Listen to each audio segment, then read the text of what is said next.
Leo's Library of Dreams. Leo the architect was in a pickle. He was supposed to be designing a brand new library for the city, a place of wonder and books. But his mind was as empty as a blank sheet of paper. Every idea felt like a boring box, and he was starting to worry he'd never have a good idea again.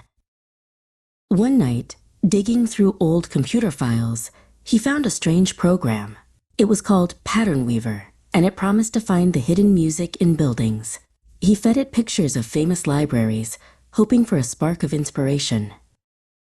But the patterns were all straight lines and sharp angles, just like the boring boxes he'd been drawing. He sighed. "It's no use," he mumbled to his sleepy cat, who was curled up on a stack of books. Just as he was about to close the program, he had an idea. He remembered a picture of a beautiful Japanese tea house he'd seen in a book.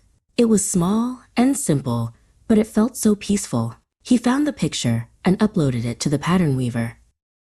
The computer whirred and buzzed, and then a new pattern appeared. It was different from all the others. It was full of gentle curves and flowing lines, like a river winding through a forest. It was a pattern of peace and quiet. Suddenly, Leo's mind was buzzing with ideas. He grabbed his pencil and started to sketch. He wasn't drawing a box anymore. He was drawing a library that felt like a garden. He designed a library with a big, sunny courtyard in the middle, where people could read under the trees. He added cozy reading nooks that felt like secret forts, and a roof that swooped and soared like a bird's wing.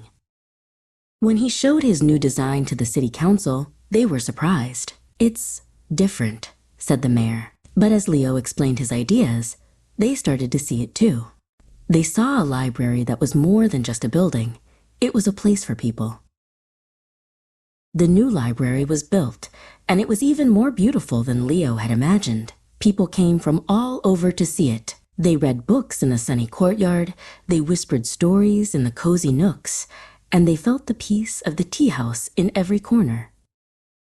Leo the architect was no longer in a pickle. He had learned that sometimes the best ideas come from the quietest places, and he knew that he would never design a boring box again.